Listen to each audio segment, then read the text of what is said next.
On June 3rd, 2023, a group of local historians from the Historical Society of Orange Park, the Clay County Archives, Historical Society of Penny Farms, Clay County Historical Society, Clay County Historic Preservation Board, Middleburg Museum and Historical Society, and the Historic Preservation Board of Orange Park met to discuss local history with some of the common issues being evaluated. We toured the Morris Estate, part of the Hibernia plantation that used original features from the old 1880s.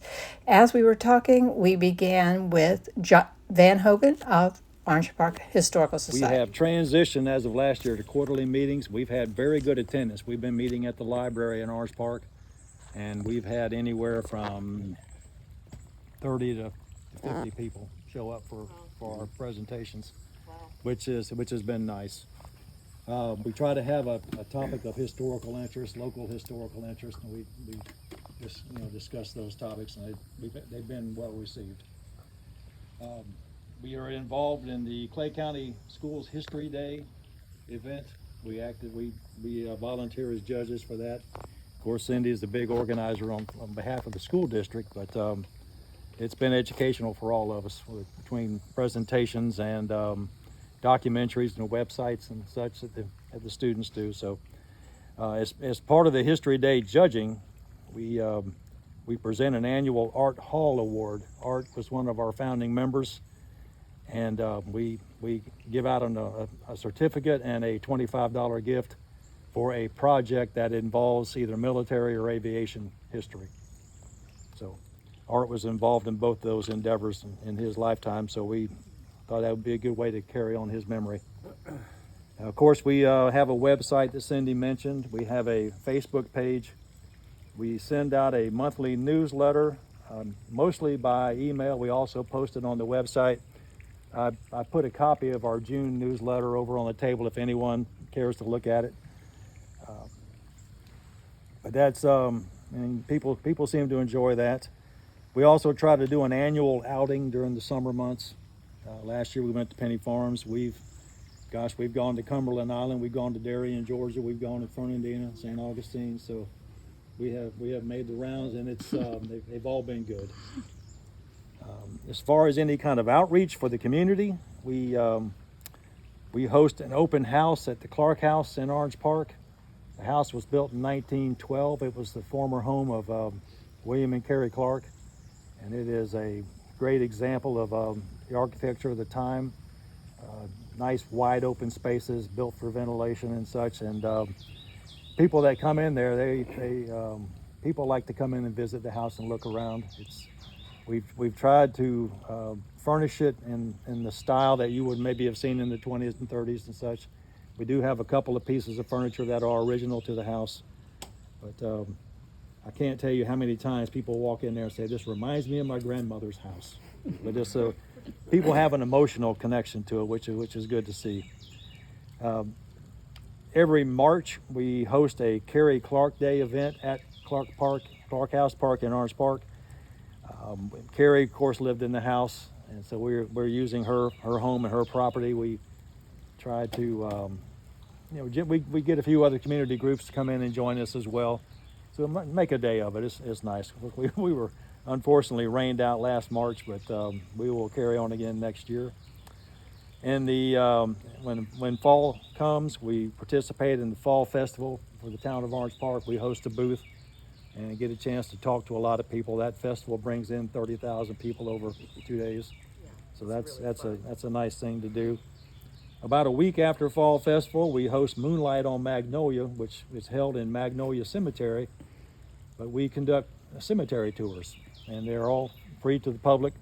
But we get people to portray former residents of Orange Park. We have them stand next to the person's grave, and they tell their story. We also let our tour guides kind of tell the story of Orange Park as they lead people around the cemetery. And that's always been well received. We'll get, probably 300 people to come for the tours, and we hold it open for about 3 hours on a Saturday afternoon. Always makes a nice outing. Every November 11th, we host a Veterans Day ceremony at the Veterans Memorial in Orange Park. We've been hosting that now for 10 years. And as part of that ceremony, we have a Veterans Day essay contest for Clay County students. We have divisions for the elementary grades, junior high, and then senior high. And we provide them with the winners with a certificate and a cash award. And we also let the winners read their essays at the Veterans Day ceremony, which, again, that's always been well received. After the Veterans Day ceremony, we host a reception for the public over at the Clark House, which is right across the street from the Veterans Memorial, which I failed to mention is located in Magnolia Cemetery. We also contribute articles for the Clay Today History Month insert, which comes out in February. And as far as projects, the Veterans Memorial is one. We raised funds to build that memorial back in 2010, 2011. We had a dedication ceremony, a groundbreaking in 2011, had a dedication ceremony in 2012, and it's been a good thing. We recently went through and had to do some rehabilitation. One of the ways we funded the memorial was through the sale of engraved pavers. Well, unfortunately, the engraved pavers had paint in the letters where they'd engraved, and they were all fading quickly. Some were already illegible. But we found a company down in South Florida that uses laser engraving, which actually turns the brick into glass. And they last a lot longer. We've seen some of their samples of some of their work in other places. And so we replaced all the pavers in the memorial, and, which turned out to be, it was an expensive proposition, but it was well worth the money.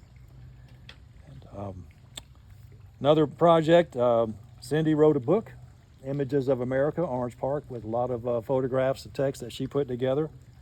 And we've used the proceeds from the sale of that book to help preserve the Green Cottage, which is also in Clark House Park. It's a little cottage that was used by some of the workers that worked for the Clark family. They had a farm there. They raised nuts and other crops back in the early 1900s. And so, pecans were famous. Famous. Pecans. You keep a pecan under your bed for the middle of the night. No, we don't. They grow on trees. Which way is it? It's pecans. We in fact, last year at Kerry Clark Day, we had a contest, pecan or pecan, and everybody got a chance to vote by taking a pecan or pecan and putting it in the appropriate bucket. And the pecans won. I think Yes. pecans slowly, very short. They are from the right place. That's right. They're very close votes, but it was fun to do. And also, we've been involved in the establishment of 2 historical markers in Orange Park. One is for the town of Orange Park, and the other is for the Orange Park Normal and Industrial School, which was for those of you who may not know, it was a school built in 1891 for the education of black students. They were going to teach them a trade, teach them how to teach school and such, because that was back in the days of segregation.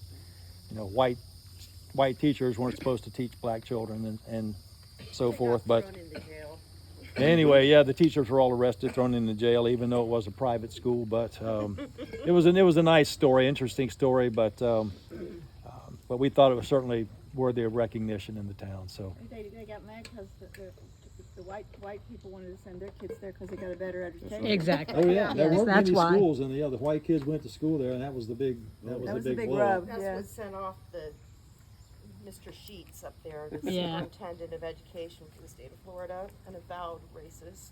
I have a question, Ben. Yes. What kind of budget do y'all run on? Because it sounds like you're doing a lot of great stuff, but you got to have income and you got some, huge expenses. Our budget, I guess our budget's probably a couple thousand a year. It's not very big. What do you get income from? Book sales and Memberships, donations. Every now and then we'll get a grant, like we participated in the Celebrate Clay, and every few years we might get something from them. It's been a while now, but we're always grateful to participate. We take donations, like the Veterans Memorial Project. We received a lot of money in donations, which was really good. So That's self-sustaining, actually. Right those now. pavers. Yeah, that was huge. yeah, we spent probably I was seeing dollar signs. we Oh, probably yes. spent 16,000 on that. Yes. But we've been fortunate Okay. to have Yeah. support from the community and others. that believe it's important, so it's been good. Leighton had a question. Do y'all own the Clark? The town owns the Clark House. The town owns the Clark House, and we have a use agreement with the town. But it's The town maintains the town maintains it, but we operate it. We host the open house. We host the receptions and such. We do monthly inspections and tell the town what they need to fix. What one of the things They do. one of the activities I didn't mention was Hometown Holiday, which is every December, and that's a big holiday celebration or Christmas celebration in Clark House Park. But we decorate the house for Christmas and invite the public in, and it's always very popular as well. It's about you familiar with Orange Park? Yeah. Okay, on Kingsley Avenue, it's about a quarter mile west of the railroad tracks. There's Clark a House playground. Park Is is it on on- the right or the left coming from? Clark House Park is 17? on the north of Kingsley.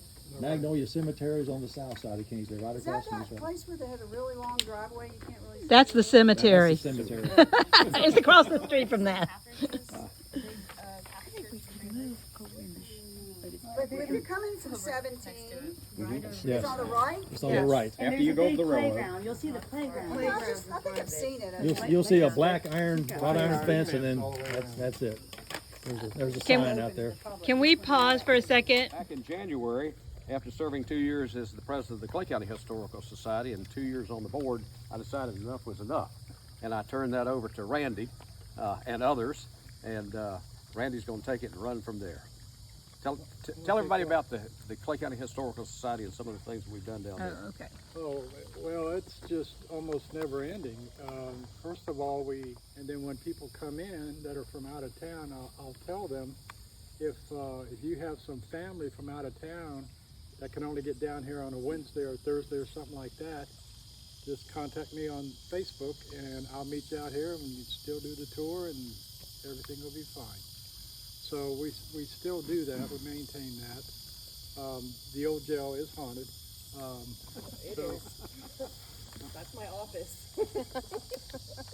It's an amazing place. The old jail actually, the two jailers lived in the, are you gonna be talking about this? I'll talk about it. Okay, well, they lived in there's a door that goes over into the end where the archives are, and it's 2 stories, and the 2 jailers lived there with the families, plus the executioner lived there as well, didn't he? Society meets once a month and we discuss what's going on, projects and everything else, and it's I don't know how many different historical aspects about Clay County that you can possibly learn in a lifetime, but there is a lot. So I did 20 years in the military, and I was in Barbers Point, Hawaii. And my detailer came to me and he said, you've had a good career, you've had good evals, you have 2 years left to retire. Any place in continental United States, where do you want to go? And I said, Clay County, Florida. He said, okay. See that plane right there? Be on it tomorrow at 0600. So got my family, we packed up, came back here, and I wouldn't live anyplace else. And I was born in Texas. I wouldn't live anyplace else than here in Clay County. So. And we're glad you're here. Look at this. Just to add to that, for the Clay County Historical Society, we do have monthly meetings with guest speakers, and we have a website, and it's on your paper, and we have a Facebook page, and it's on your paper, and we have a telephone. Yay! We lost our phones for quite a while. We lost our everything. We lost our website, but we built it all back, and I mean it's been a huge evolution, and we actually lost the facility to some extent when the roof leaked, and had to pack everything up and move it into other parts that were drier. We still have some opportunities with the roof leaking, but not as bad as it was. As long as the gutters are cleaned out, we seem to have a dry facility.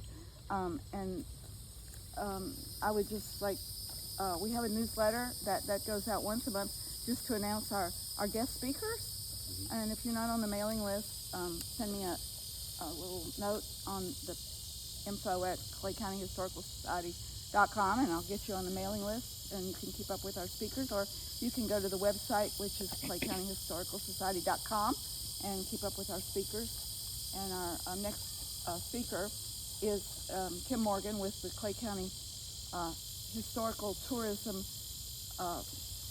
She's going to talk about how history is an economic driver for Clay County. So I think that'll be a good presentation, and we have speakers lined up now all the way through the end of the September meeting. So we're moving good, and the thing is that I don't mean to steal your thunder, Randy, but the biggest disadvantage is attendance at the meetings. It seems to be such a challenge, and I like to hear from the other groups if they're having the same problem.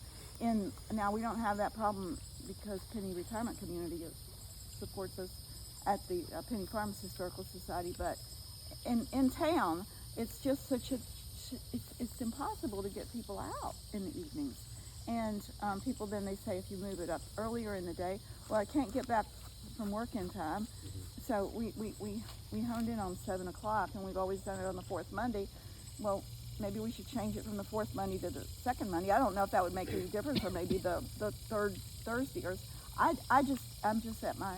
Or Wednesday. I mean, I'll let Steve speak to that because he had some ideas, but I just like to hear from the rest of you to see what you found has been effective. I think that doing all this other stuff, drawing people in and trying to market your programs on these other things like y'all do, Mike, because you're getting good attendance at Orange Park, right? But we do it quarterly. We were getting maybe 15 people to show up at the Clark House. We used to have monthly meetings at the Clark House, but moving to a quarterly meeting and then promoting it for 2 or 3 months, that seems to help. And having really great speakers? Does that make a difference? Cindy and I've been doing the speaking, so well, I mean, we were talking before this, and you said the social aspect seemed to be a big driver for your attendance. Mm-hmm. First, not so much who the speaker is, but do you have refreshments? No. No, we're at the library, so we don't have refreshments. Okay. Now, I will throw out, I just attended, I live over in Mandarin, and I'm also a member of the Mandarin Museum and Historical Society.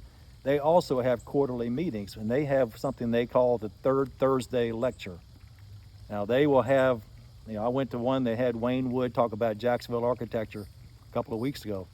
Very well done, very nice. They would have, a couple of bottles of wine out and some, crackers or whatever, cheese. Wine and cheese. Yeah, and people love it. I mean, Can't do that nice. at the library, I'm afraid. Well, this was at the Episcopal Church, so they had no problem. Ooh, yeah. No, but they also, What day of the Thursday. Thursday. It's the third Thursday, and they have it. Monday is. They have it painful. quarterly, I mean, and that's the beginning of the work week for people. Mondays and- are hard. but Yeah, For the people that work on Monday through Friday, Monday's Yeah. brutal. It is. Thursday's always a Mondays good are the. Thursdays are you're ready for Friday by Thursday. So I have Yeah. events, and they're usually on Thursday. Yeah.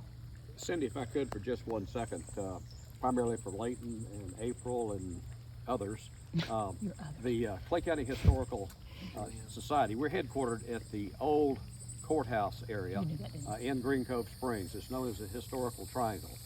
The old jail, once again, that this young lady occupies, is part of it. And the old clerk's office is where the Historical Society, where we actually have all of our displays and so forth. But if you've never been there, you owe it to yourself to come down. Volunteers only on Sunday afternoon, unless there's something special that Randy had mentioned. But you owe it to yourself to come kick the tires and look at it sometime. Thank you. Some other things about the museum is we have a couple old safes. One is a safe room, which is an entire room. The vault. It's the vault for the clerk's office. Oh, okay. He's talking about the safe, though. Yeah. Oh, the freestanding one? The big chunk of metal. Okay, well, I always called it the safe room when people are still interested. Anyway, we also have a safe, a big, heavy metal safe, and inside there on the top shelf, and there's a list on the wall that I believe Lark made up for us, is all the original land deeds for Clay County and tax warranty deeds and everything else. And it's just amazing all the names you see on there and all that stuff. But we have an old Edison phonograph that we play for people, and after about 12 seconds of listening to that, they'll say, okay, that's enough. But it's just really interesting, and I don't think I've ever gone there to open the museum and do my Sunday without finding out something new about Clay County. There's always something that you come across and go, well, I didn't know that, you know, and just all kinds of stuff. Right now I'm reading this book, and I strongly urge everybody to read this. It's about the maple leaf, and I'm learning a lot of history just from this book. The Maple Leaf wasn't the only steamer that was sunk out there. Yeah, there were 4. But that's the only one that they found the smokestack sticking up, so they knew exactly where it was at, and they marked it and everything else. But they're pulling up all kinds of relics, and this book has pictures of all the stuff they're pulling up off of it and everything else. But I strongly recommend this book, and there's a lot of books about Clay County that you know that you can read. Have you had Dr. Holland speak? The guy that, Do you know him? yeah. I know it. We could get him.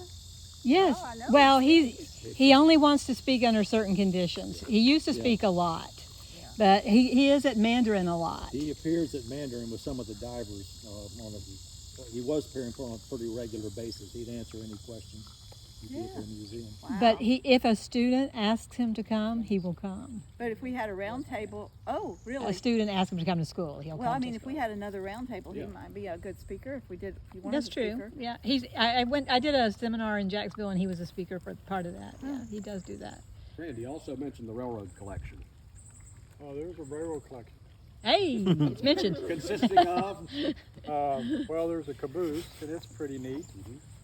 In the caboose is a closet right behind the door, and you open it up, and you open the door, and there's a toilet seat, and you close the door, and on the door it says, please flush toilet after every use except when the train is in the station.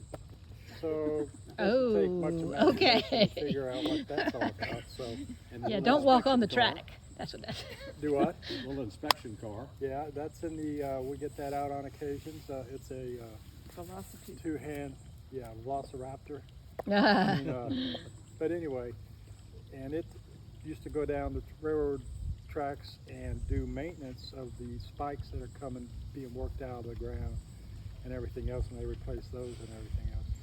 And also we have what a lot of people mistake as a train station, when in fact it's a transfer station. The building that's there, it has 2 sides to it, and both of them, you walk in the door, it's got a little box there with a handle. You turn the handle like that, and it'll ring the box and the one down. And that's how back in the day the railroad used to tell the people down the track, hey, you got a train headed your way and everything else, and the transfer down the track would get out, because in that second one we have a collection of colored lanterns, and if there was a train within 2 miles, they'll put the red lanterns out there saying stop, don't go any further, and if it's if it's 6 to 8 miles, they'll put out yellow and things of that nature. But it was a fairly complicated system they had without all the advanced electronics and things of that nature. It's really interesting. Where is it? The historic train, you know where the old courthouse is? In Greenwood Street. Walnut Street. It's on Walnut I Street. need a tour. Yes, you did. More than happy. We'll be there tomorrow from 2 to 5. Yeah. Andy and I and Pat will be there. That's Sunday. That's Sunday. Yeah. Steve and I. Or Every Sunday. any other day of the week. That I'm retired Navy, so the only thing I have to do every day is the dishes. So once those are done, I'll meet anybody out there. Okay. Is that anybody? You want to add anything about Clay County? I think they covered it. Okay. All righty. Come on, Steve. Okay. I'm good. All right. Well, I do. I'm new. Okay. Okay, so and I just got nominated as the membership chairman. Okay. Is that what I got? Okay. I'm curious about how you get your membership. I mean, is it just word of mouth, pretty much? Yeah. You don't do any marketing? Or Well, when we have our booths at all these events, right. we have the membership always available there. And at our speaking things in the library, we always have our membership. We generally get a member at each of those library ones. We get members that way. People see the newsletter. Yeah. We send out an annual letter for renewals. We put notices on the website and such, so. Do you guys do lifetime memberships? Still, that was a do you guys do lifetime memberships? Still, that was a discussion we've been having. No, we did try a business membership, and we had one taker, and so we don't really do that anymore. Eugene was our only taker. Eugene Nix. We had one other. Construction. Yeah, but it hadn't been very successful. Oh, we had one other? Oh, I didn't know that one. Okay. You got a hard job. I'm just saying. Before our last historic society meeting, we had 2 people. Okay. Yeah, and there's been 2 new members, he means. Uh-huh. And our speaker was the mayor of Green Cove. Oh, yeah. Mm-hmm. Well, there was only 2 members there, period. There wasn't anybody else there The last one? besides us. Oh, I think we had more than that. But anyway. Okay. There, All right. There are times. Okay, thank you. All right, Middleburg. You got it. Hey, Gayward, you're on speakerphone. Gayward's We're here. having a round table for the museums, and we're all talking badly about the military museums. Oh. Well, they did not respond to the invitation, just so you know. Yes, sir. I thought you were. I was just giving you a last-minute invite to this round table, but I'm gonna hang up with you, and we're gonna continue to bash y'all really bad. Do you want to tell all these fine folks? Are y'all having monthly meetings or quarterly meetings for the military museums? We meet first Monday of every month. First Monday of every month. And are you having people show up? Just the board.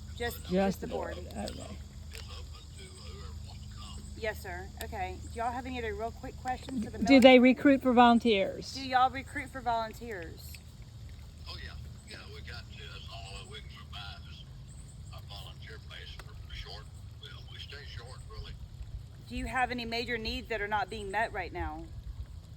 No, not really. We pretty well got things under control. Would you be interested in coming to more roundtable meetings if we had them annually or biannually or quarterly? Probably biannually would be close enough. Yes, sir. Okay. My other question about membership, volunteers, youth. How young can you be to volunteer? Did you hear that, Gayward? How young can you be to volunteer for the military museum or military museums? Is he doing the It's hard to put an age on it because kids are different, but Yeah. Probably 12 years old, I'm thinking. Okay. You've had Creek and Holiday out there helping, haven't you? Oh yeah. Yeah. Creek and Holiday. 12? They were 11. One of them was 11 at the time. Okay. It depends on the kid. Yeah, okay. All right. Does he have a speaker at every meeting? Y'all don't have speakers at your meetings, do you? Or do you try to have a speaker? No, we just have it's just a business meeting. Just a business meeting. Okay. Hey, Gayward, this is John Bowles. Now, we know you're on the Gulf, but tell us exactly where you are. Just pulled out of Cedar Key, John. All Cedar right. Key, huh? And your little hurricane down there went south on you, didn't it? Yeah, we missed it. Yeah. It was pretty good though. Hope to see you Monday. Hope to see. Check this out. I caught a 52-pound black bass. My goodness. Took me 15 minutes to get him in the boat. And I hope you have all this on film. Tell them I'm on my way. Yeah. Randy, you can't leave the meeting. Randy, come back. All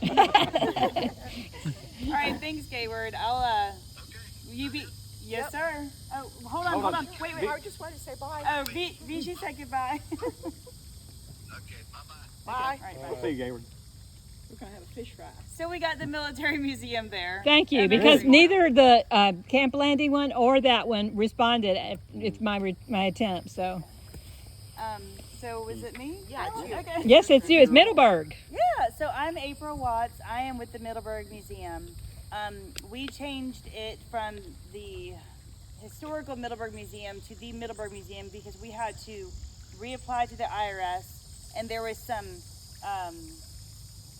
things done incorrectly in the past, and that just seemed the best to start off with a new name. And since the community called us the Middleburg Museum, that's what we went with. It has been kind of a problem because Virginia has the Middleburg Museum. And so when you tag us, Oh, yeah. they pop up. in fact, Paula Cloud of the Civic Association just shared an event of theirs on her page for us, and so you have people like From Virginia, yeah. well, you have people from Clay going, the barbecues in Virginia, and in the last directory, our article that Rhoda wrote for us, the Clay Today, whoever was in charge, actually put a picture of the Virginia Museum with our article, so that was a source of embarrassment and anger for me. But I came on at the very end of 18. I took over from Pat Mueller, and she had been the president for a very long time. And we've had a lot of changes. And just whenever I think I can't do one more step, I end up at a group with y'all, and I feel better and inspired. And I want to be like Van when I grow up and actually have a piece of paper, you know, because when you send out, okay, bring something printed, I think, oh gosh. And then I read this and I'm like, oh yeah, we're doing some of that. You know, my brain doesn't always connect the dots. We have a problem with membership. It's very difficult. I have, you know, I tend to throw hissy fits, and I have aimed for quarterly meetings, and then I get kind of knocked back down. No. So my current, right now, Dr. Cynthia Stone says, I'll do the monthly meetings, but I think that we would do better doing quarterly. I think that it would just be that you would, if you were taking those 15 people from each monthly meeting, or 7 people, and you put them all quarterly, I think that it would be more productive. We are doing a quarterly Friday night at the museum, and we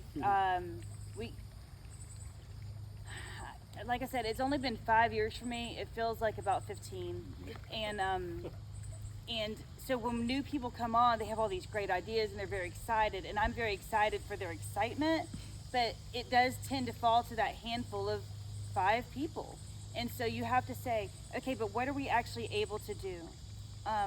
Because I can't have a parade by myself every month. So the Friday nights at the museum has been something that we've been able to do. We've had our 3rd one. We did December, Christmas theme, one right before Valentine's Day theme.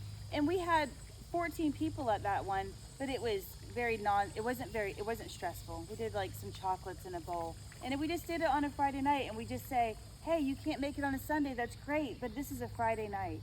And our last one was Mother's Day. It was I want to say the 12th, was that the 12th before Mother's Day? And I was not able to attend, and I cannot remember, I think I had a cold.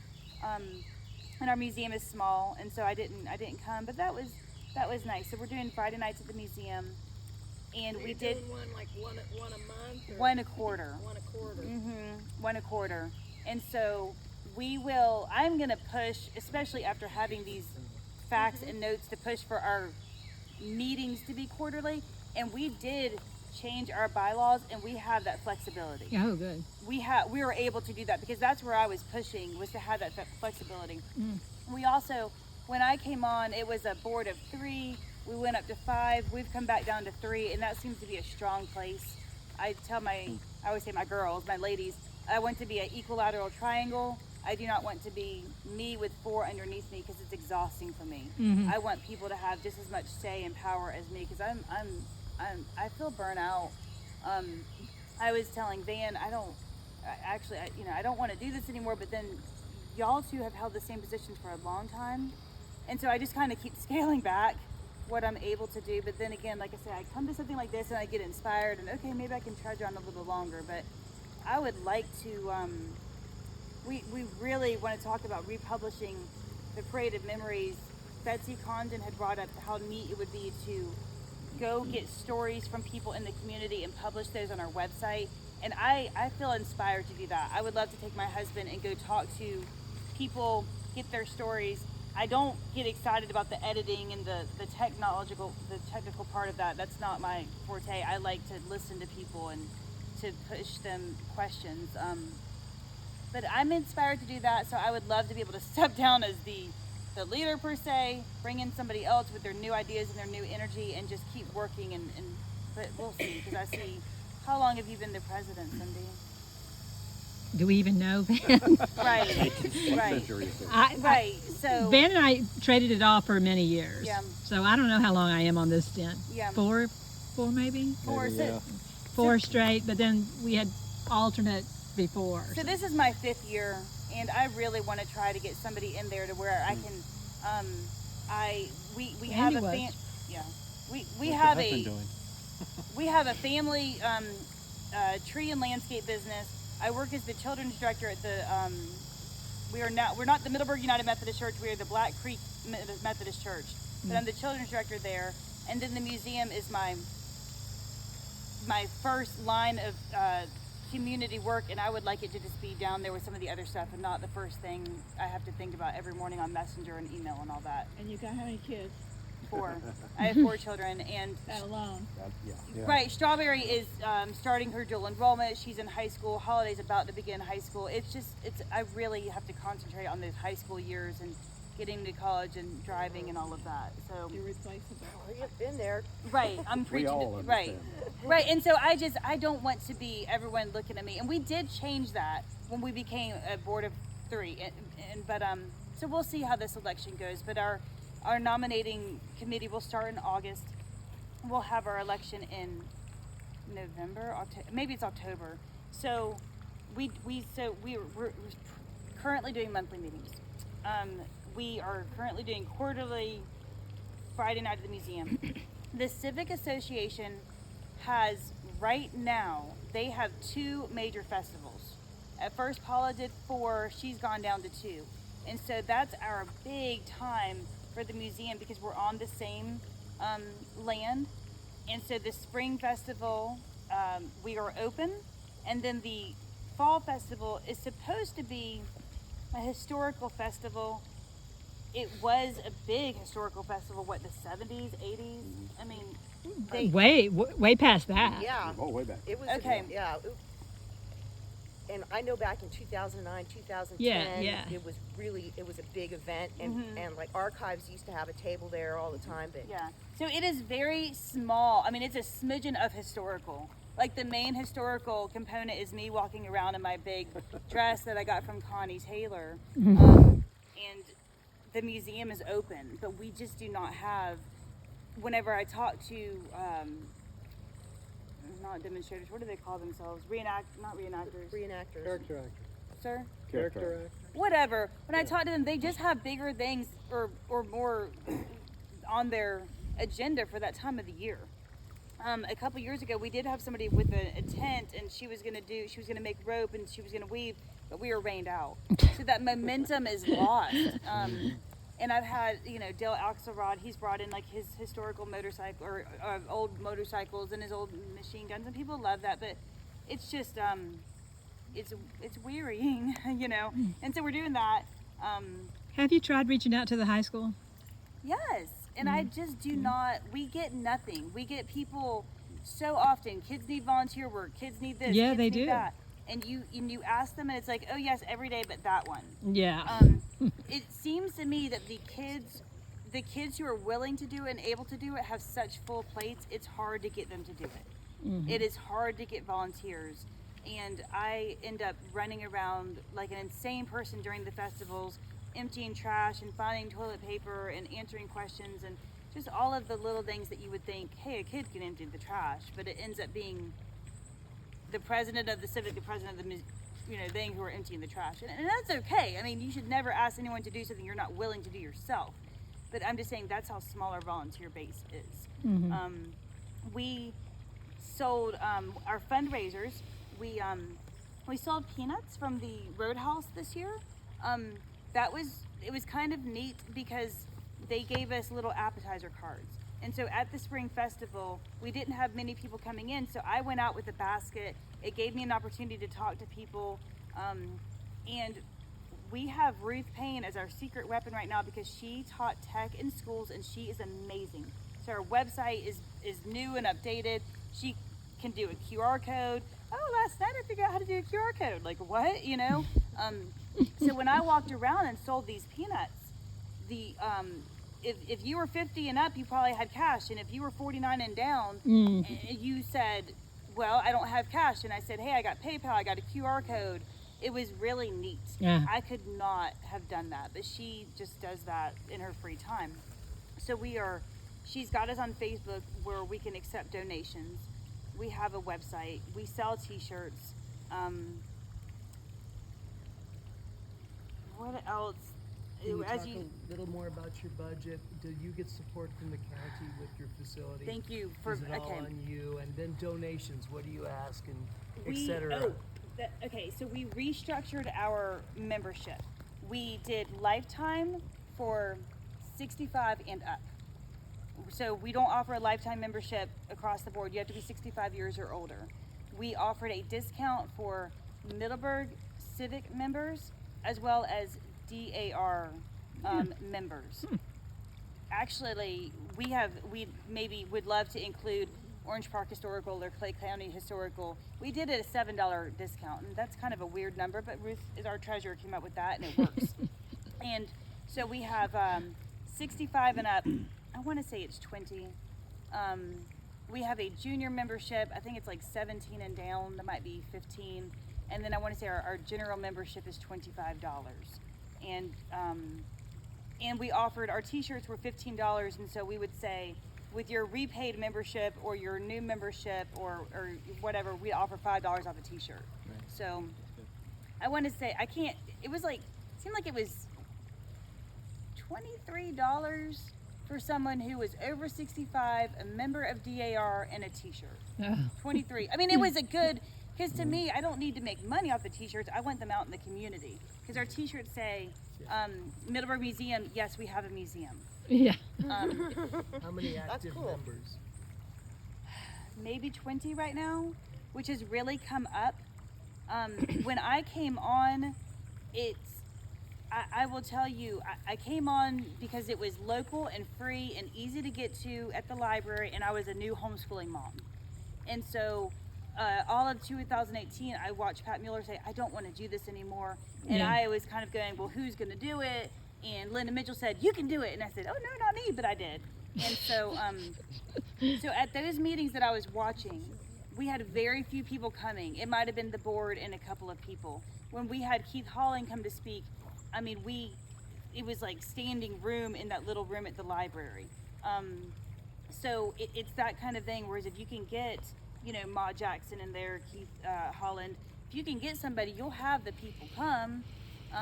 But if not, and so when I came on, I was told, all you have to do is make sure the museum is open on Sundays and get speakers for the monthly meeting. And I was like, okay, cool, I can try to manage that. And then it said, oh, by the way, we need to get our 501c3. Yeah. So Paula Cloud helped me get our 501c3, but it was embarrassing because she's asking me about all these papers. And I don't know, like they told me to open the building for 2 hours. And so after doing that for a couple years and then asking the county, hey, we'd like to put a storage unit or a shed on the building. Great, let's look at your lease. Oh, your lease is out of date for 2 years. Okay, let's do that. And then, okay, but you have your insurance policy, right? No. Yeah. So I gotta say, and I know I'm being recorded, but I was kind of like, I don't want to provide entertainment for the community when I have all of these other things to do with. And that's where I just was jaded and exhausted because I felt like I was providing entertainment for them, but I was the one, I remember getting yelled at really loudly one morning because my husband couldn't find something and I was on the phone with the county trying to figure out our lease. I mean, that's just where I was the only one, and then you've got people going, she doesn't come run the museum on Sundays, really? I mean, I'm exhausted, because there you are. Now, Rhoda Fountain as secretary and Ruth Payne as treasurer, they are amazing. They are, but it's us three again and again and again. And we don't do any Sundays anymore. We do have people who run the Sundays.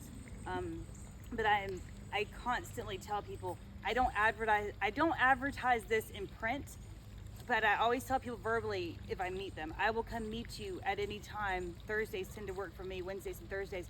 I'm not going to put on print, oh yeah, a lone woman will come meet you at the museum. But I do meet a lot of people throughout the year. In 2020, I guess it started 2019, 2020. We emptied the museum. We ripped up the carpet. We painted. We rearranged. We really, really changed the museum because people were walking in and they were either saying, "Oh, I didn't know you had a museum," or they'd walk in with a big smile and go, "Oh, it hasn't changed since the last time I was here 10 years ago." So we really tried to update it. It's quite beautiful, a lot easier to walk around. Still not perfectly handicap accessible, but Is that all your funds, or does the county give you support? the short answer is no, they don't. We are in a weird place with grants because we don't own the building. So like DAR has a matching grant, but the county's the one who owns the building. So we're trying to start to figure that out. Kimberly Morgan is really, really helping to push some of this. I've become a really squeaky wheel with the county commissioners. We're starting to have changes, but the side of our building is rotting, and we're at a standstill because, oh, is this on the historic preservation or on the register? Oh, we don't know if we can replace that. Well, the particular siding that is the worst is from the 80s. So I'm sitting here going, hey, it's not old. Just put up whatever. Yeah, that's just the county dragging their feet. It's just the I county. know I'm being recorded, but they do it to us too. Yes, you hear us, county. And so they're not going to take the time to listen to this. Don't you worry. But but I came from a civic. Cindy's not going to share it with you. Yeah, I came from a civic meeting the other day on my way back to work at the church, and I saw 2 county employees messing with the lock, and I was like, "Oh, let me help you. You're here." And so they go in there. They were there for the leaky sink. I was like, "Oh, the addition's about to fall down, but you're going to fix the sink." Well, thank you. But they were plumbers, So Yeah. I was just grateful they were there. But that's kind of. It's a little disheartening. We could use a roof. We have leaks. My husband got up there and put tar, and I haven't seen any more water. But does that mean? So we are learning to work about grants and all of that. But money,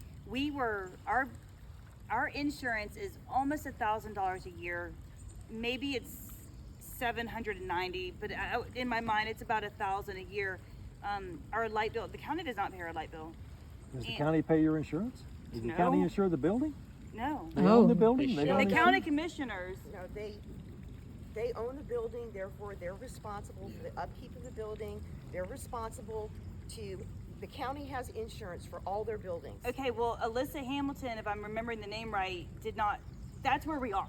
We have people who were asking for money going, this is the county's responsibility, and we're sitting here with the county's telling us, so no, they're not paying our lights, they're not paying our insurance. I don't know what else, but those 2 things they are not. They're not going to pay your organization's insurance, but the county is self-insured for all their buildings. So here, this is where we are. I mean, this is, you know what I mean? So we're back and your forth. Your organization should have insurance, liability insurance, because you're inviting the public into your space. So we do, okay. Okay, so, but the county owns the building, and the county all of their buildings are insured. Okay. Okay, so your insurance is more kind of a liability thing. And like if somebody falls and puts their head through a glass case and Yeah. But if they tripped over something that the county should have fixed, it's the county's fault. So it's their insurance. So we do have a liability insurance, and we do pay our lights. And so like this past year when we were almost down to zero, I had been pushing for a couple years to be very transparent, to say, these are what our bills are, this is our expected budget. We started a newsletter whenever I was trying to do away with monthly meetings. Our newsletter is not quite quarterly, but I'm even saying, because it's just Rhoda doing it, I don't care if it's biannually, just push it out there, but to really put, this is what we need and this is what we have. So April, I know you talked to Gayward. Mm-hmm. Have you explained this to Gayward? Oh, he knows. Knowing and activating is something else. Gayward got us a donation from like a couple years ago when Ted Yoho had to disperse his funds. Gayward got it for us. He helped us get the shed onto the property. I don't even know how much that came out of pocket for him. Well, as far as the whole insurance issue and the maintenance of a county building, Gayward does have influence in that direction. And for how much longer? He does. And I'm a very squeaky wheel. Gayward and Pat tried to get a new air conditioning forever. They needed that. Me and Betsy got it done. And I'm putting it all on Betsy, but I'm just saying, Betsy said, I don't mind you being the squeaky wheel. So I would just, every time it hit my brain, every few weeks, I would just send her a text, being a squeaky wheel. And Well, on that, do you go to the council meetings and explain this to the crowd that's gathered at a county commission meeting? so The county commission, let me VCC? You ticked off my brain really quick. We did change our meetings from the first Thursday to the third Thursday because we were told that the Historic Preservation Board meets the first Thursday, so some of them said they can't come to our meetings because they conflict. We moved it to the third Thursday. We were told by Kimberly Walker, maybe somebody, that the Historical Preservation Board, the way that it is restructuring, they're going to have a budget, and so we need to go to their meetings. When I don't know, don't quote me because I'm bad with all of that, but I'm telling you, yes. But she said go to their meetings, tell them you need these things. But when I go to the BCC meetings, I don't really know what to say. I want to stand up and go, hey, by the way, we're here, don't forget about me. I mean, so I go there, I listen, but I actually was going there just for my kids. You can actually ask to be put onto the agenda, and you'll have your chance to speak directly to the commissioners about problem with the building that they own. I probably should go ahead and do that and have it written down. Right now, my point of contact has just been Betsy. It doesn't have to be you. Make it Ruth. Nobody cannot listen to Ruth. Yeah. So you can tell her what you want. Together and She's got a history with the county. I think that Ruth would be your voice. And people know her. The fact that people know her, they will listen to her. At least when she says her name's on there, people will pay attention. I bet you there's commission members don't know anything what you just said about the condition of the museum. So somebody has to tell them. So just to add to that, I will be happy to go there and assess the building and give you a scope, a list of scope of what needs to be done and why, and then you can take that and present it. So it's not just like the side's falling off. But what does that mean? Citing, I can make a list written for that. That is brilliant. So you That can would have be, that. yeah, well, we brilliant. do. So Happy to do we that. have this is our bucket list, but the side is broken. It's Right. not, yes. But I'll be happy to get more in detail. Just That would be very helpful. specific of what has to be done. So make sure that you guys Communicate. You've got you've Communicate got with each somebody. other's contacts. Did I have I had your website. I had the Middleburg Museum website on there. I didn't have a phone number, so y'all might need to My get number's in there. Yeah, his number's on there. Okay. If there is anything you can do to help the county procure grants for that work, that would help expedite it as the well. county has a grant writer. That's all she does. Right, and we are meeting. We're meeting. There's been meetings and so meetings, and There's the meetings are there's happening. like 2 grants that we regularly get money from every year, and one is the Reinhold Corporation, because archives, even though it's part of the clerk's office, is a 501(c)(3). Okay, so we also apply to Clay Electric, and we get money from them. And right now we have a grant request in for $20,000, which is the max for a state historical marker and kiosk that is for to commemorate Brannon Field, because that's where the Blue Angels first practiced. That's not your project? And so the kiosk is several $1,000s, but those two grants are easy to write. They're not difficult process, and like Clay Electric gives out grant money all year long. So we just got our new name in order with Clay Electric. It's been a bear with them because we needed to have a safety inspection, and we do. And now we have a new account with Clay Electric. So now is the first time that we can actually apply for that. But you don't even. I mean. You do have to be a customer. Yeah. But we were Under a different flying name. under the radar with our old EI whatever, because we just. I mean, Clay Electric can be difficult. Yeah, they can. I'm still with my maiden name with them because they want to see my marriage. They want to see my marriage license. Oh my gosh. Yes, like I don't carry that around my wallet. Yeah, generally. but I mean, that's the business part of Clay Electric. Their grant thing is a completely separate thing. Well, we can now, so we can. Yeah. But I just need. I need. I am running out of steam. Yeah. And like I said, I do get very inspired here, but I'm just exhausted. And money. Someone sent me, this was through 4-H, but I called and it didn't have to be 4-H. If you are a 501c3, we had to have at least 14 people for 3 hours at the fair working the front gates, and we received $500. And then the lady told me we could have done it again, but there were no more, everything was at night, and that could have been $1,000. So that's a $500 check that we just received from the fair. I just picked it up last week. So that's how we've been getting our money. We'll probably get through the end of 2023 right now, but we wouldn't make it through 24 with what we currently have. But I think we're finally back up to about $2,000. Well, I would encourage you to keep statistics as far as how many people you have at those events, which you said you have big events that send a lot of people through the museum. Keep those statistics for those grants, because that they really need that. We just found out that all of the... We have a counter, it's a little handheld. Clicker. A clicker, and whenever somebody walks in the front door of archives, we click. Yeah. Okay. And so, I mean, literally over the years, we've had 10,000 people come through there. They click for We it. have a sign-in sheet, and we did just find out that as far as the matching grants, then instead of having actually, like, instead of saying I have $15, we could pay our volunteers $15 per, or they represent $15 per hour. And so I'm going, okay, we know we had 5 volunteers per festival, at least since I've started.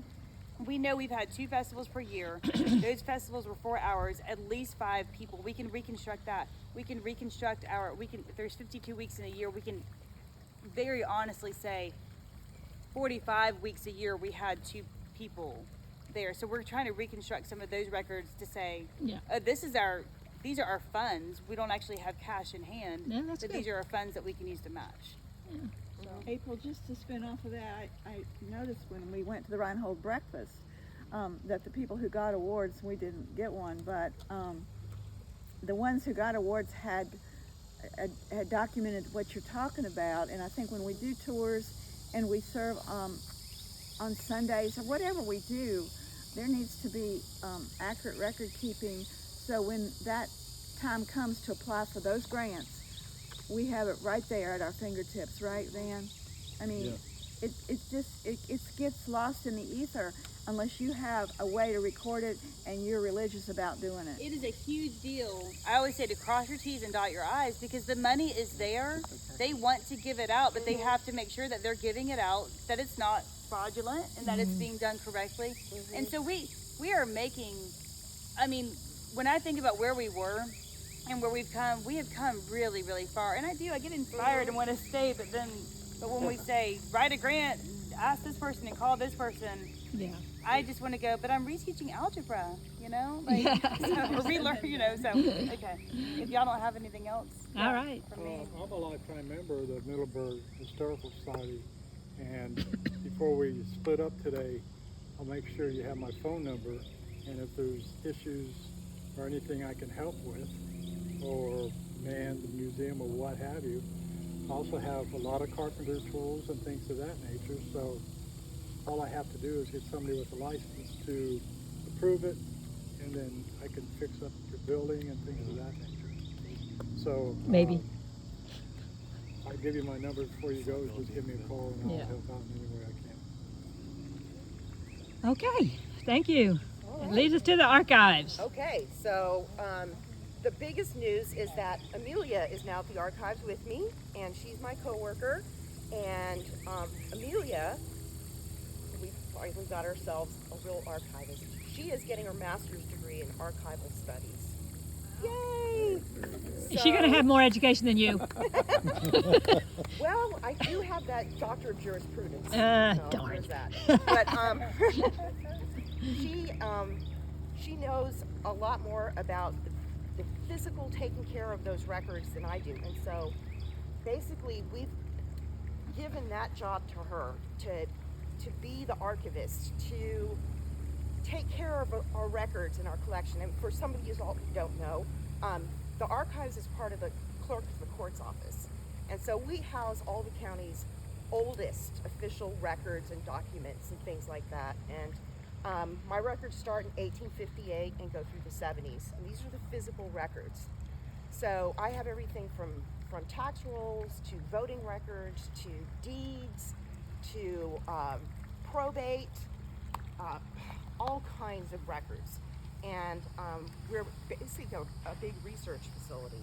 And we have a storage building on site that Amelia is taking care of, and she has got all kinds of plans. Just briefly, what we're trying to do physically with the building and what you're doing with the collections inside. Yeah, so like what Vishy just said, we are like a research facility, but as it is right now, and especially with Vishy being like the only one there, like for so long, we just don't have a solid like inventory of what we have, and we also don't have any like descriptive finding aids.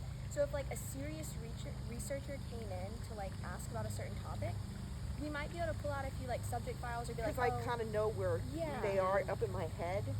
But there's like so much rich information in there that we want to make sure we're utilizing all of it, especially because like our space is super limited. So that's kind of what we're going to go through and do like a physical inventory and like descriptive project, get everything rehoused into like good materials. And then eventually that'll set us up to get like a really good website going with all of our stuff online. Right, yeah. So our website is paid for by the clerk's office. It's all part of the clerk's office. Our budget is from the clerk's office. But we did manage to get the archives created as a 501(c)(3). So that's why we apply for all those grants and all that kind of stuff, which Mary writes the grants. And Mary is our supervisor, and she is the public information officer for the clerk's office and the community outreach person.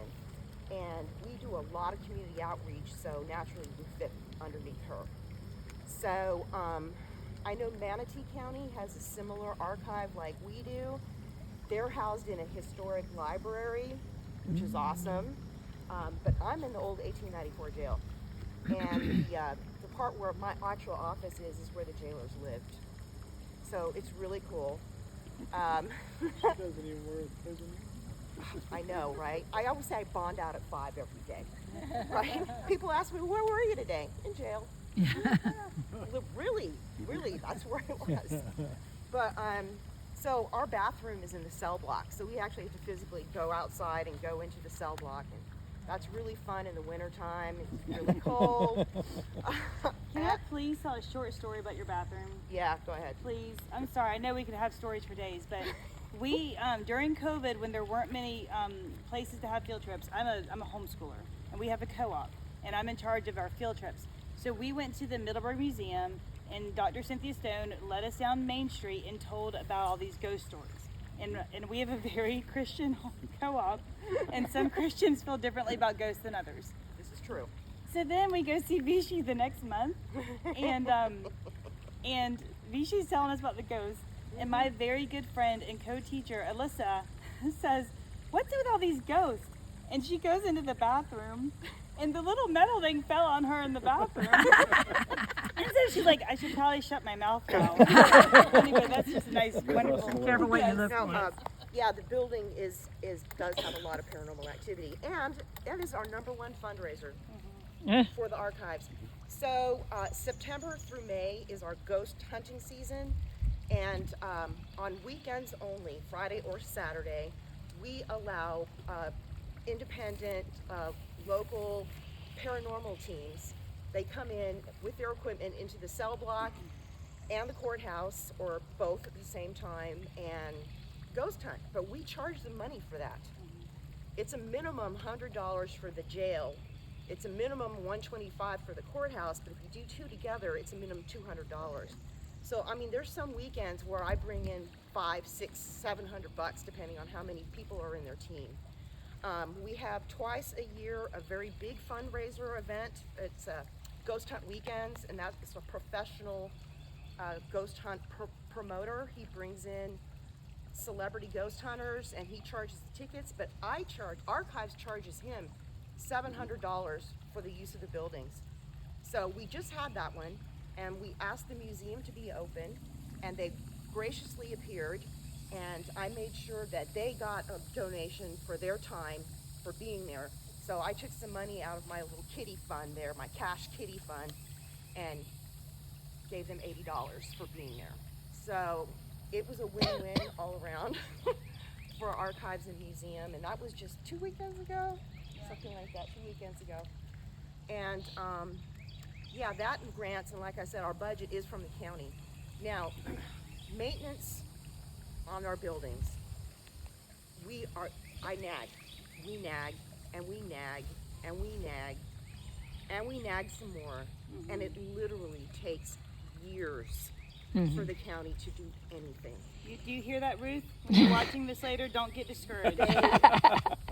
I mean, we had a week and some heavy rain come in through into our office section. And the first time they came out, they looked around, they said, well, after it stops raining, we'll come back with the lift and look on the roof. Never came back. It did it again. This time they come out, they have the lift, they look around, they didn't do anything. I told them water had come in through the windowsill, which it did. One day later in the week, I see them walking around the storage building, caulking up all the windowsills. It's the wrong building, you morons. I mean, I put in a written work order. This is what they're doing, all right? We think the Civic ended up with a new air conditioning on accident instead of us. Probably. Because they had a brand new one, and then they had a new. Oh, so man. we think that's what they did. Yeah. So, yeah, don't be surprised. And we love you, County. So it happened again, third time. Third time's the charm. Yeah. They finally come out to the right building and get the lift, go up there, caulked up a bunch of stuff around that windowsill, this and that. We'll see if it worked. Yeah. But this is the kind of thing that happened. Now, luckily, this last month, we had the AC in our storage building go out. Oh. And well, because the nature of the records in there, it's crucial that we have that AC cranking and the dehumidifier. And it was very hot in there. It was like 83 degrees for almost 2 weeks. Humid. It took them that long to get their butt in here and bring over 2 new split units. But once they did get the split units there, they got the job done in like 2 days. But it's like, so I feel your pain, but and they do too, because of the roof, and they went through years of nagging to get that fixed. I've told the ladies that I have said it was the historical courthouse, y'all, and it still took them forever. So I tell people I'm patient because things run on museum time. So you don't want to be so patient that things don't get done. So there's that balance. I do want to say, talking about money, the Civic donated. So when we do the historic festival, Paula Cloud is very good at getting sponsors, and we're supposed to get the money from the historic festival. We didn't the last couple times. One was rained out. We did get it. I think we ended up getting $700 or something. It was from the Clay County Cruisers via the Civic via to the museum. So that's our big chunk of change for the year. Yeah, so Archives regularly publishes 2 historical articles, one in the Clay Today, one in the Neighbor to Neighbor per month. And Amelia and I take turns writing the different ones, you know. And that's always one of my favorite things as being at the Archives, is doing the research for those history articles, because it's just fun and I'm really curious. So is Walter Odom on your list now? Yeah. Vishy, do you also host the October event as well? Okay, so other community outreach stuff we do is every October we have a thing called Tales from the Clink, and that's a big fundraiser for us. I mean, we usually make about $1,000 off that. And what it is we get the Ridgeview High School drama kids to reenact true people in Clay County history. And they're there reenacting the people who are in the jail, the prisoners, the jailers. They reenact one of our historic famous trials up in the courtroom, at the courthouse. They're reenacting different skits on the grounds of the courthouse. And they're all true crimes that happened in Clay County. And the reason that we know they're all true crime and they have all their facts and names right is because they got the case files from me. So, right? And so it's awesome. The kids write their own lines. They do their own costumes and everything. And the drama teacher at Ridgeview, she is just amazing. So we utilize both buildings, and I was trying to have a museum open so people can come through. And we had a huge turnout last year. I mean, we had hundreds and hundreds and hundreds of people all over the grounds of the courthouse. We had food trucks. We had stuff for little kids to do. It was just super entertaining, and the whole community came out, especially downtown Green Cove. Parking was not an issue because you just park all around there and in the street, and everything is cool. So that's a big event that we look forward to, and we really enjoy it. It's a lot of fun. I do go give lectures in school, especially to the 7th and 8th graders at Lake Asbury Junior High, pretty regular there. So I talk on all manner of Clay County history. I work with the county government. I work with developers, believe it or not. They're coming into my office wanting to know about the history of the land that they're raping and pillaging. And for real, actually, the president of Reinhold Corporation, what's his name, George Egan? George Egan, yeah. Yeah, he actually came in one day because, you know, they're developing that 10,000 acres right north of Penny Farms. And he wanted to know the names of the prior, the pioneer people who own that land. So I was able to find that out for him, for all that big plot of land. And so what's he going to do with that now that he knows? he is going to, well, first of all, I guess he may name some of the streets after these pioneer families. But I did suggest to him that he call the main road Cathedral Oaks, and he's going to do that. So the main road through, because the Reinhold Corporation bred a kind of oak tree called a Cathedral Oak. Yeah, that's a good idea. Hybrid, and and Mr. Reinhold was a cathedral builder. He was a very good businessman, and that's where they got the name of the tree. But And anyway, that road is going to connect 218, and it's going to go all the way across to 315, where that sharp right-hand angle is. So if you're thinking 315 is where Rosemary Hill is, the dump. Okay. Yeah. So if you turn right, it'll take you into town, into Green Cove Springs. Then that right turn is going to go away. Thank goodness. It's very dangerous. But Cathedral Oaks is the road that's going to run all the way across there to 218. Yep. So the Reinhold Foundation, I keep getting invites and emails. Are y'all going to any of those monthly meetings? Those, or what are the workshops or anything? No, we don't do it. But you're still applying to the grant? Yeah. Okay. Yeah, you don't I've have been to to do those anything classes. to apply for the grant. I've been to a lot of those classes. Okay. They're really good if you're a not-for-profit trying to do fundraising.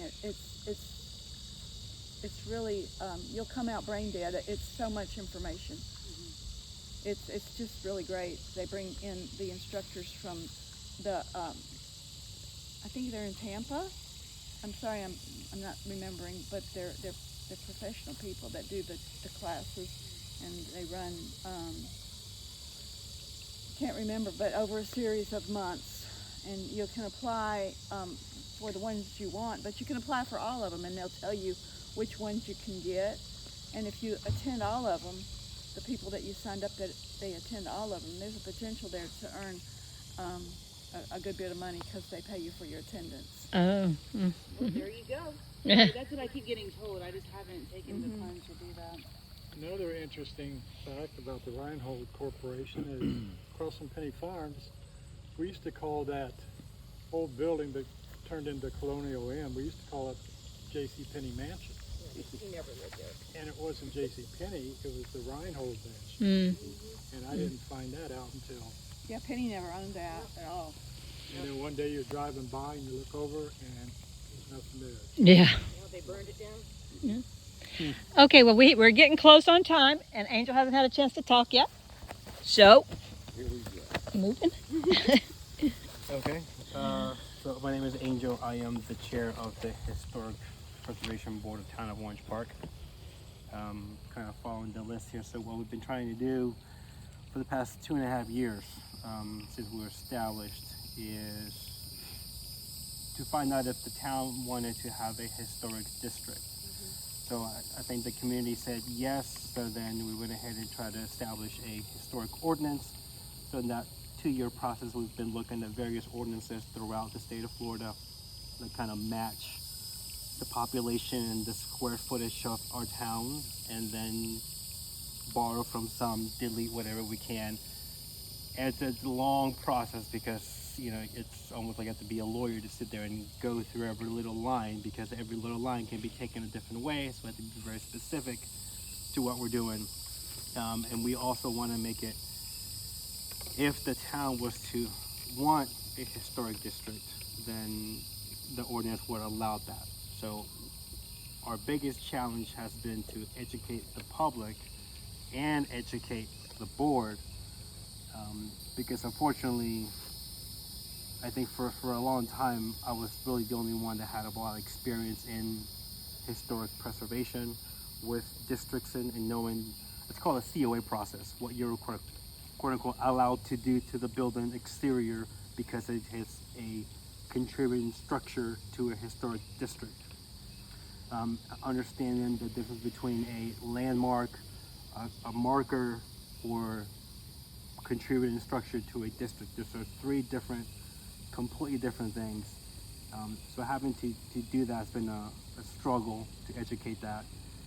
We're pretty close to getting that ordinance where it should be, so that we can present that to the town council, and the town council would, vote on it. One of the things that I mentioned, education, is a lot of people will think that because you have a historic preservation ordinance, that means that now the whole town is a historic district, or that now these homes that are listed by a criteria, because the ordinance has to have a criteria, that now these homes, someone has to now fix them up or do this and do that, and that's just not the case. So that's very hard to explain people that what you've heard from Riverside, Avondale, that's not how it usually works, and this is how it is. It sets basically it gives you the vehicle to do that. If you want to, then you can set different districts based on the criteria. But the biggest thing that the ordinance would do, the way it's written, is we are complying with the a federal component to it, which is called a certified local government. If a community becomes a certified local government, now they get non-matching grants. So you don't have to worry about a matching grant. You can apply to a whole bunch of other grants that you would receive. And one of the biggest things that they like to do when you become a new CLG is give you grant money for a survey. So that kind of helps to establish what the inventory in that community is like, and what would qualify to be part of that district if they choose to do one. So that's been our biggest challenge there. The goal, once we get that out of the way, is to be an education source for the community, not just for those in the town of Orange Park, but Clay County and even Duval County, and anyone who wants to learn. My personal goal, because I do have a business in preservation, is to actually start a school or team up with organizations to be able to teach the trades to other people, to younger generations, because you'll have a heck of a time coming across someone that can do plaster. We mentioned that earlier. Window restoration, identifying the age of something just by being able to look at it.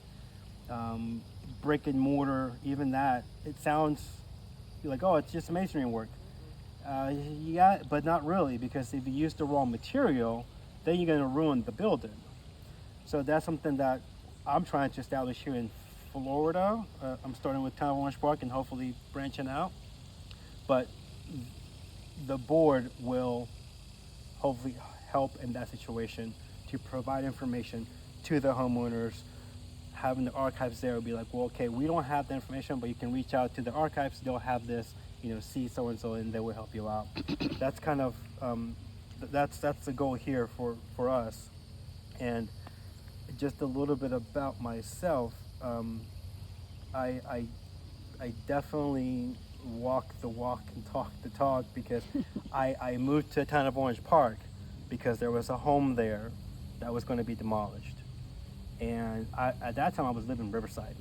I have a little Riverside home there. My mom lives in Riverside, so I can just go see her whenever I want to.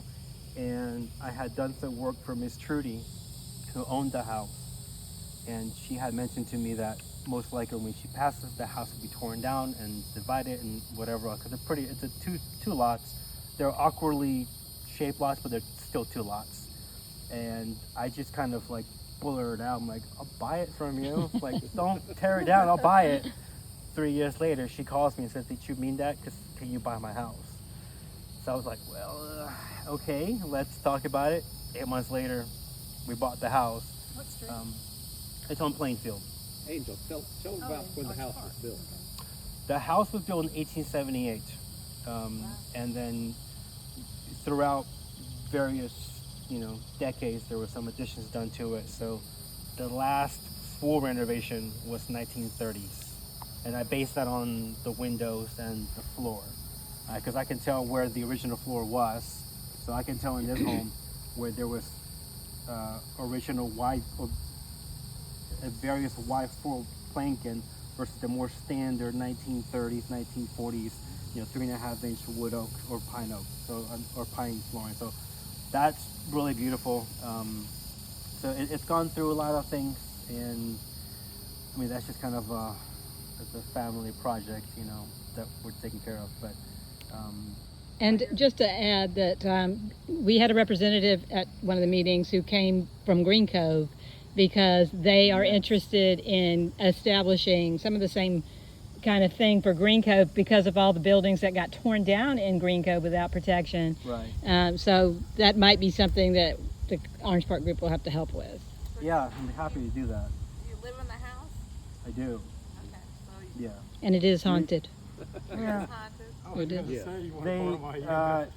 They like us just fine, so we don't have a problem. Unless they're the ones digging the foundation, then but that's armadillos.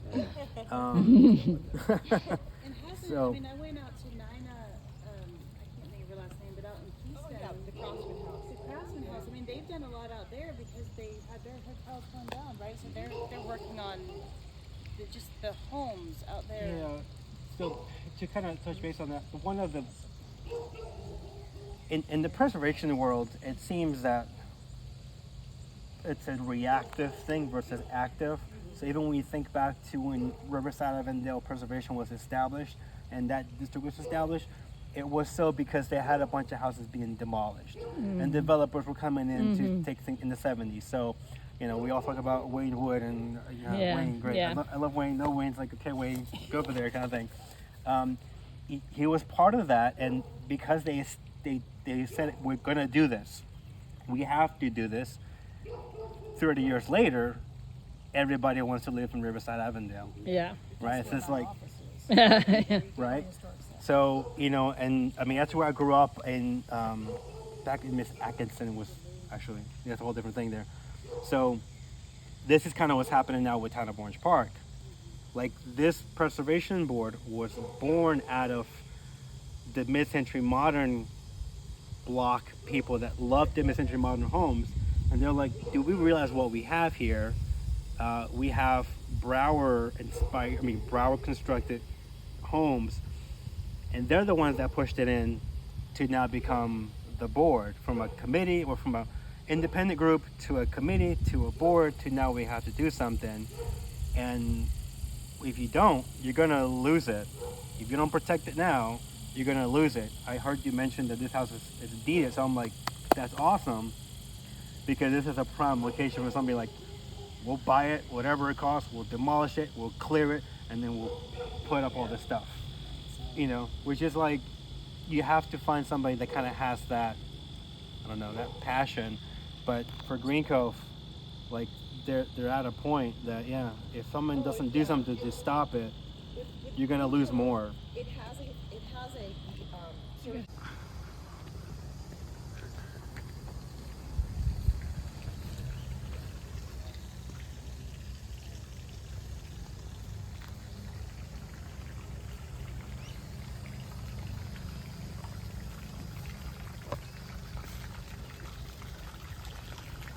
The Morris property, as we are calling it, is including a lot of the original features of the old Hibernia plantation, including this pool, which was from the later tourist era that followed plantation days. This has to the the front pool yard. house and other features. Where the pump is, the old pump.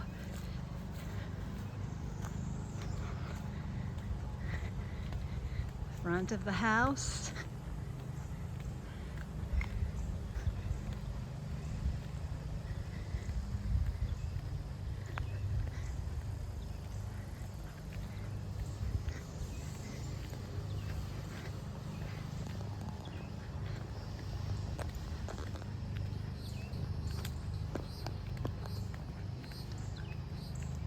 Moving on to the side section, which some of us didn't get to see, that has the sawmill and the old pump, which has been replaced with a newer pump.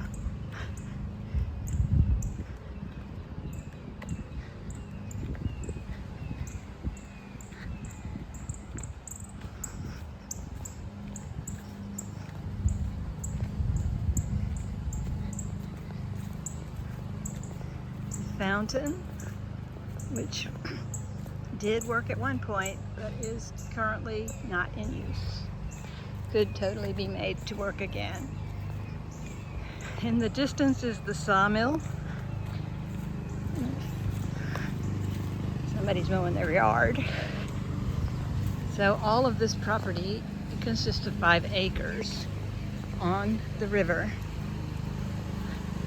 encased in a black metal fence.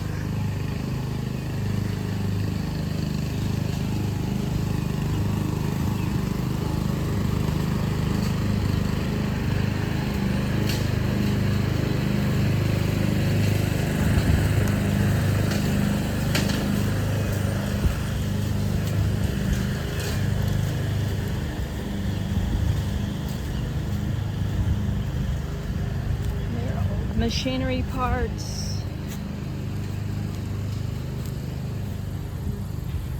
old wagon,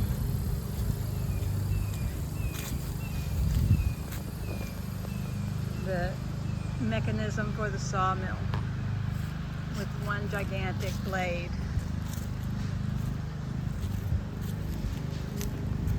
Concrete base.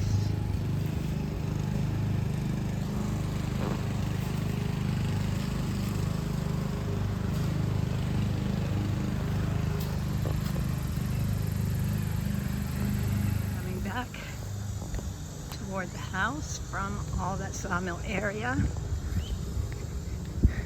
Get the side view and the area where we just were for our round table.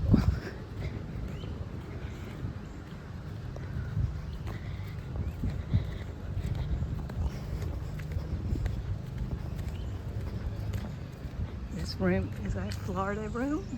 Windows all around, has a built-in bar in it.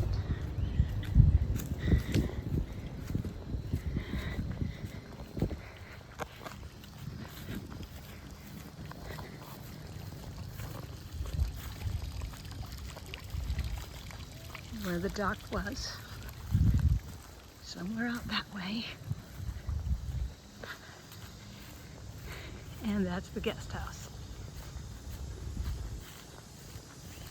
which consists of a bedroom and a big meeting or living room type space with a bathroom in between.